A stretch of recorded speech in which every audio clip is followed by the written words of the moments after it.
Salvador Jesus Cristo? Você que está nos assistindo pela primeira vez, eu sou o Jorge Levi, congrego da Assembleia de Deus de Prados, Minas Gerais. O canal Jorge Levi está apresentando Momento EBD, no qual estamos comentando as lições bíblicas editadas pelo CPAD. E estamos no segundo trimestre de 2025. O tema desse trimestre é o Verbo que se fez carne, Jesus sob o olhar do apóstolo do amor. Estamos na lição 3, tem por título A Verdadeira Adoração. E o texto áureo: Deus é Espírito, e importa os que adoram, adorem em Espírito e em verdade. João capítulo 4, versículo 24. A verdade prática. Adorar significa viver em total rendição a Deus, entregando-nos plenamente a Ele. E a leitura bíblica em classe está em João, capítulo 4, versículo 5 e também até o versículo 7, depois o versículo 9, versículo 10, depois o versículo 19 até o versículo 24. Não vou estar lendo para poder ganhar tempo. Vamos para a introdução. O ser humano sente uma necessidade implícita de Deus com a leitura da passagem de João 4. Essa carência espiritual torna-se evidente. Nesse contexto também se revela a importância de uma autêntica adoração que surge de uma experiência profunda com Jesus Cristo. Por esse motivo, a adoração cristã é um tema central desta lição. A partir do diálogo entre Jesus e a mulher samaritana, podemos extrair ensinamento valioso sobre a adoração. Essa necessidade implícita de Deus é uma característica fundamental do ser humano. Ao buscar Deus, encontramos propósitos significativos para as nossas vidas. O encontro entre Jesus e a mulher samaritana é um exemplo poderoso de como a verdadeira adoração nos conecta diretamente ao coração de Deus. E essa adoração não é apenas uma prática externa, mas uma transformação interna que reflete nossa total rendição e devoção ao Senhor. Através dessa lição, somos convidados a explorar como podemos adorar a Deus em espírito e em verdade, permitindo que essa adoração transforme cada aspecto do nosso ser. A palavra-chave é adoração. Vamos para o primeiro tópico, o encontro em Samaria e duas preciosas lições. E o primeiro subtópico, a necessidade de passar em Samaria.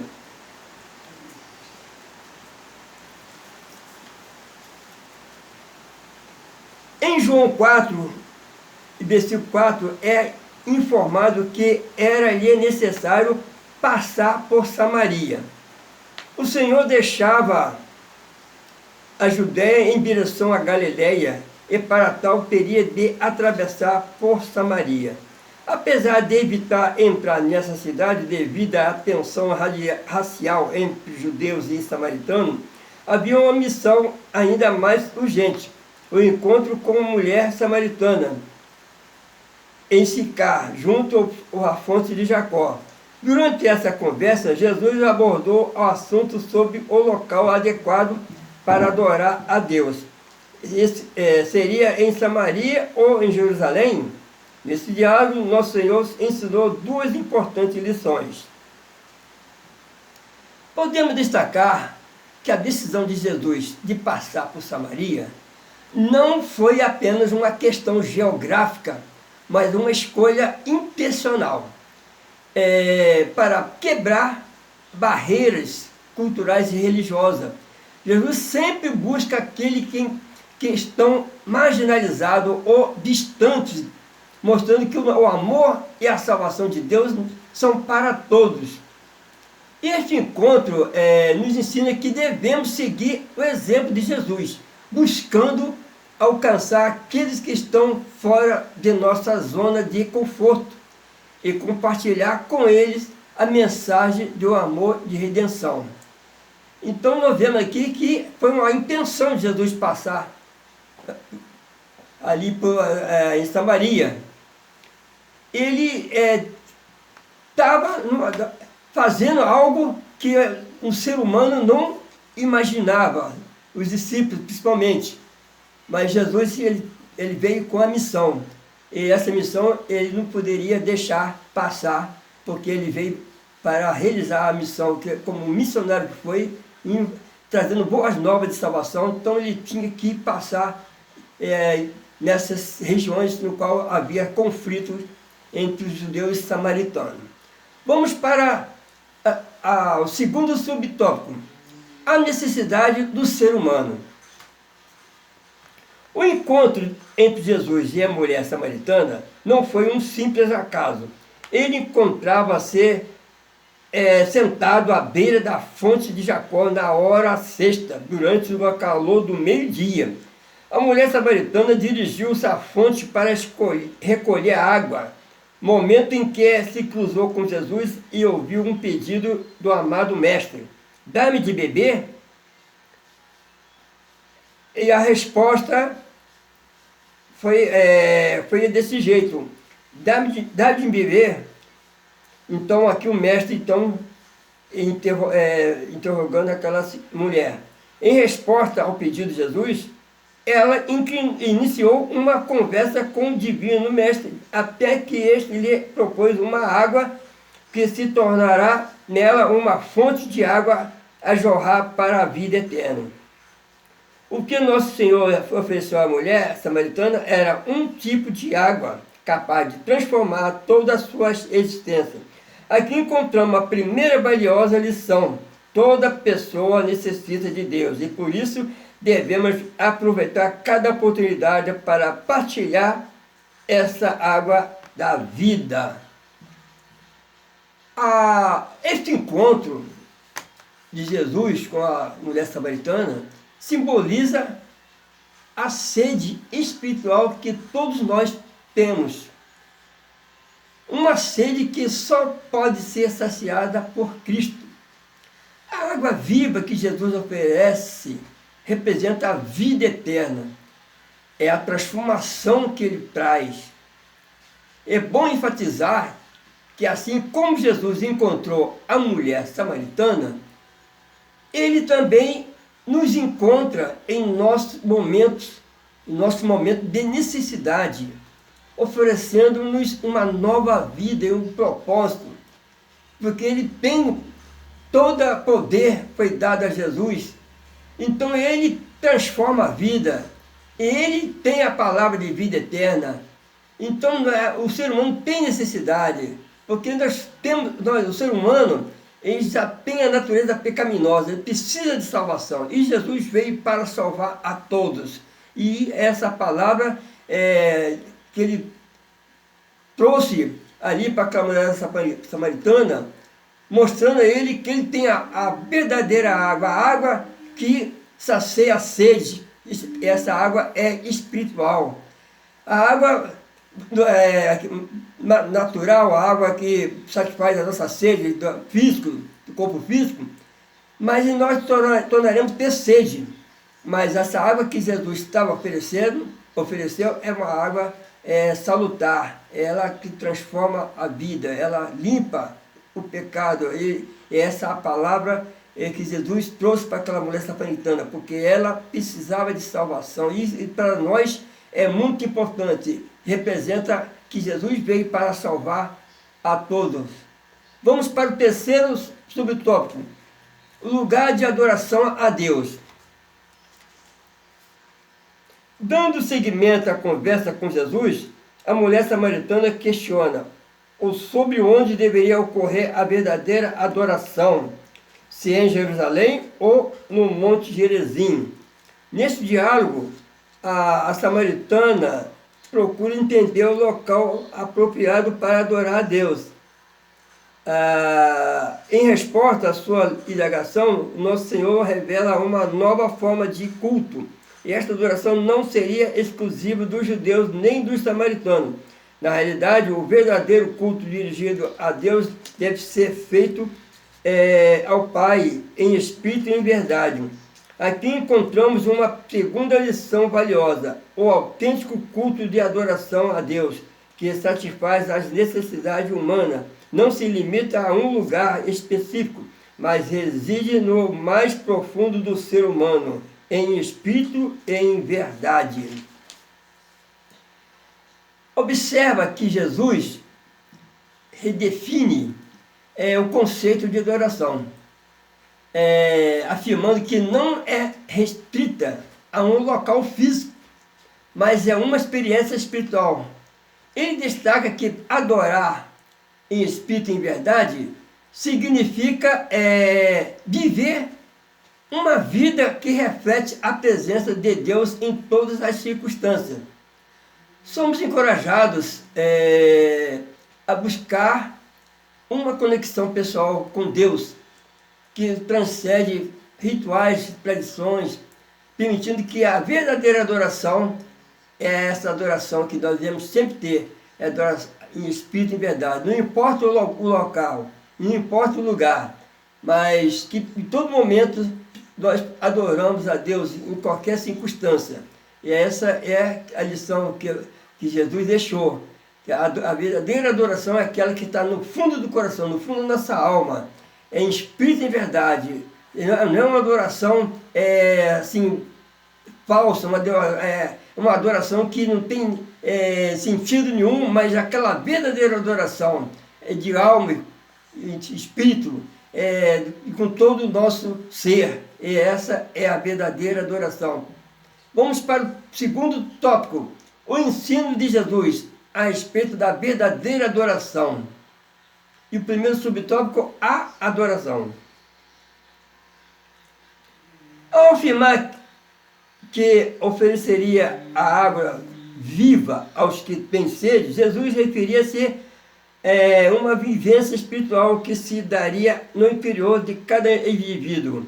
A água que eu lhe der se tornará nele uma fonte de água a jorrar para a vida eterna. Assim, à luz das suas palavras neste capítulo, a verdadeira adoração a Deus não está mais ligada a um local específico, como Jerusalém ou Samaria. A presença de Deus já não se restringe a uma determinada geografia, mas está presente em todos os lugares onde existem adoradores sinceros, mais do que uma adoração formal e ritualística. A autêntica adoração possui essencialmente um caráter espiritual. Deus é espírito, é necessário que os que adoram o adorem em espírito e em verdade. Podemos ressaltar que a água viva simboliza a transformação interior que Jesus oferece, uma mudança que precede lugar e tradições. Ele destaca que a verdadeira adoração é uma questão de coração e não de rituais ou locais específicos. É de coração, é aquela adoração que vem do fundo da alma, sincera. E adorar em espírito e em verdade implica uma relação íntima e pessoal com Deus, onde cada momento da vida se torna uma oportunidade de louvar e honrar ao Senhor. O pastor encoraja os fiéis a buscarem essa conexão espiritual que nutre e sustenta a alma, transformando a adoração em uma experiência viva e contínua. Então, os líderes, os pastores de determinada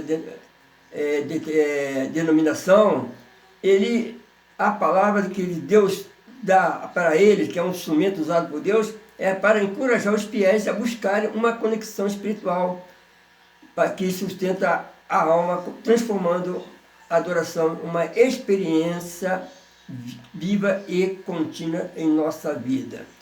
Vamos para o segundo Subtópico: Jesus e a verdadeira adoração. Ao questionar Jesus sobre o local da adoração, a mulher samaritana teve uma revelação que lhe permitiu entender o ensinamento de Jesus sobre a verdadeira adoração. O Senhor Jesus é por si só a base para essa adoração genuína. É pertinente ilustrar essa verdade ao lembrarmos do Calvário e do sepulcro vazio, onde, após sua morte, a obra realizada se tornou a razão fundamental para a adoração de todos os cristãos. Embora os locais físicos do Calvário e do sepulcro vazio possam não ter grande significado por si mesmo, a lembrança da obra realizada nesses lugares ultrapassa qualquer noção geográfica. O impacto dessa obra abrange todos, não importando o lugar de onde se encontrem.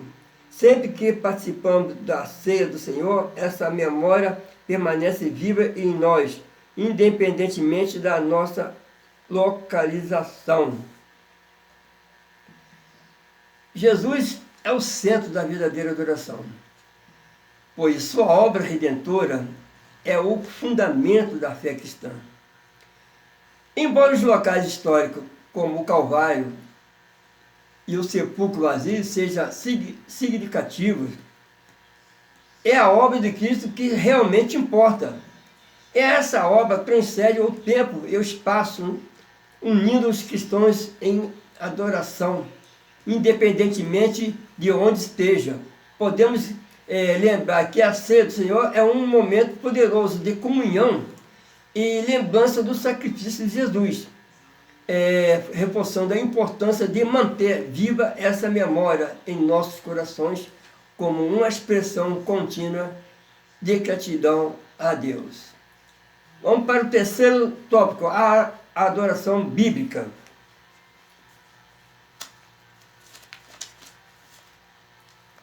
E o primeiro subtópico, o conceito bíblico de adoração.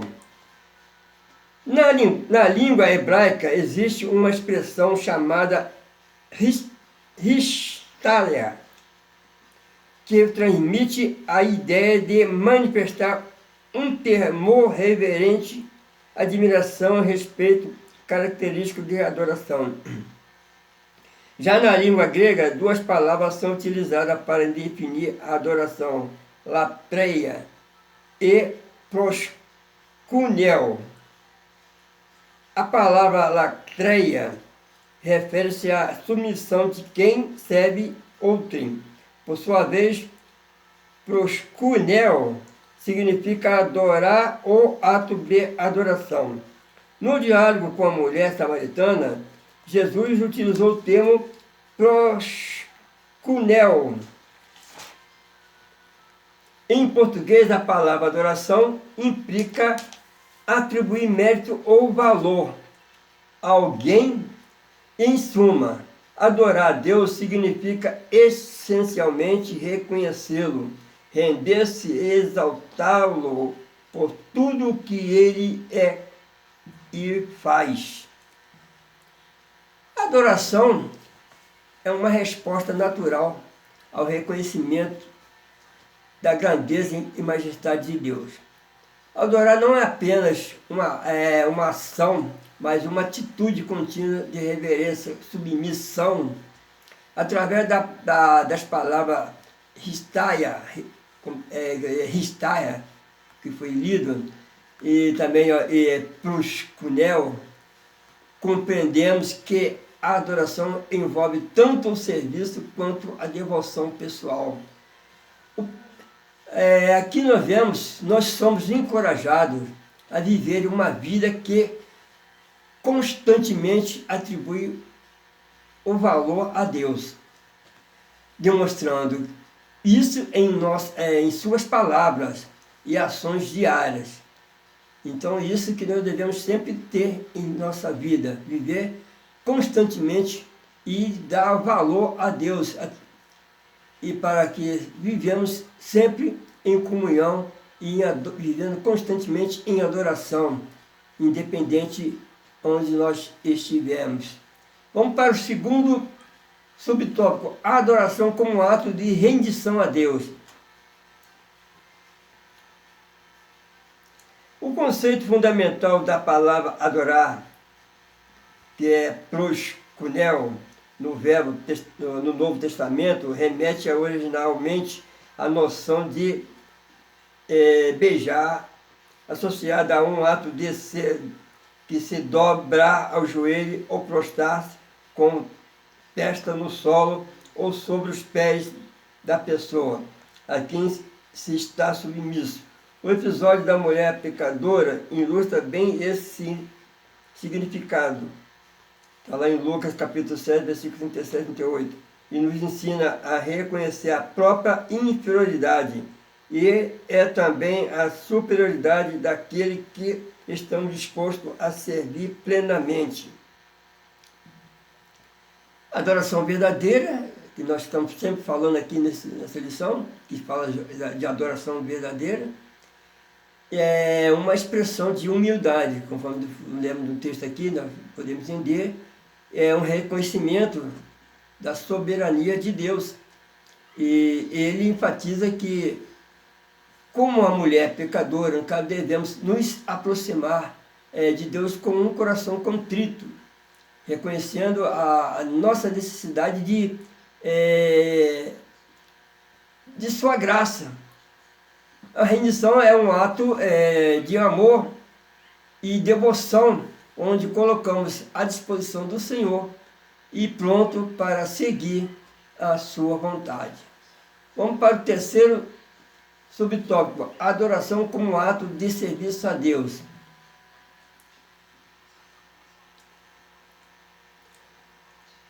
O serviço a Deus está profundamente associado à adoração. Esse é o ato espontâneo que demonstra o nosso reconhecimento da soberania de Deus sobre tudo. Assim, o serviço que prestamos a Ele, ou seja, cumprir os seus propósitos para nós, exige uma entrega total da nossa vida, como um sacrifício vivo ao Senhor. Tal forma que não podemos servir a dois senhores, mas somente a um. Trata-se de uma entrega completa a Deus através da nossa existência. Servir a Deus é uma forma prática de adoração e repetindo o nosso compromisso de devoção.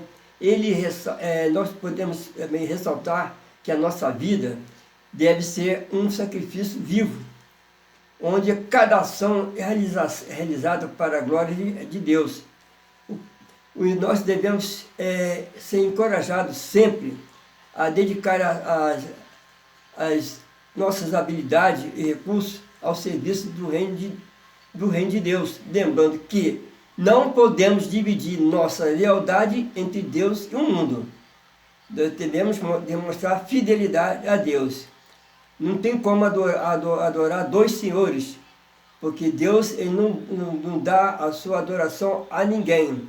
Toda a honra, toda a glória para Deus. Ele é o único Deus para ser adorado. Então nós vemos aqui, devemos sempre ter isso em mente, que a devoção devemos ter somente a Deus.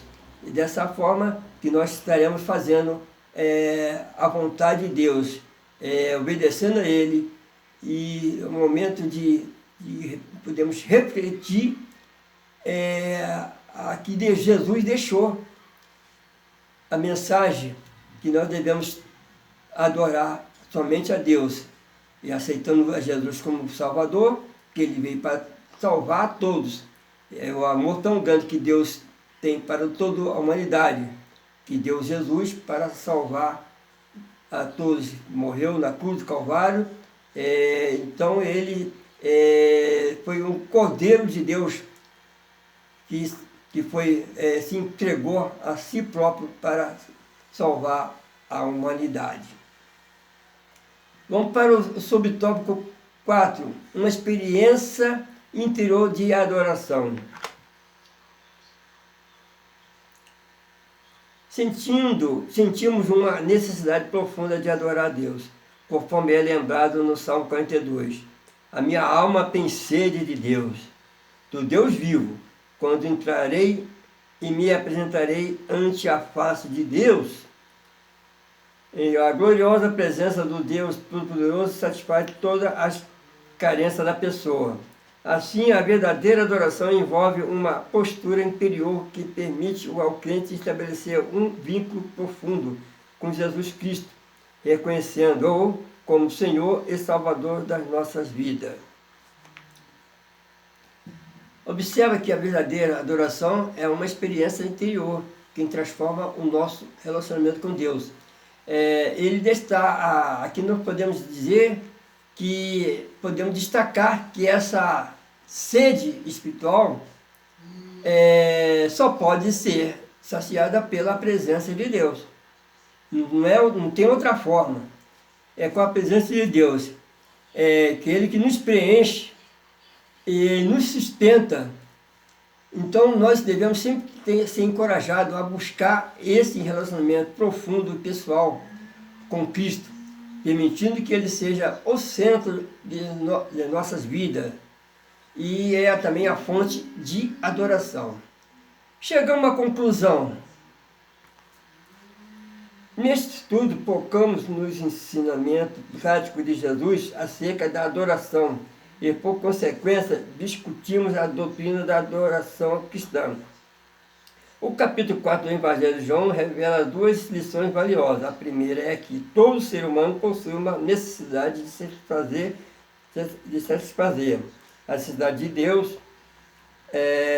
A segunda é que em Jesus a verdadeira adoração surge como um movimento que se inicia no interior. Tudo isso resulta de uma experiência viva com Jesus Cristo. Enfatizamos que a verdadeira adoração é uma jornada de transformação que começa com o reconhecimento de nossa necessidade por Deus. Então ele podemos ressaltar que a adoração não é apenas um ato, mas um estado de ser que permeia toda a nossa vida.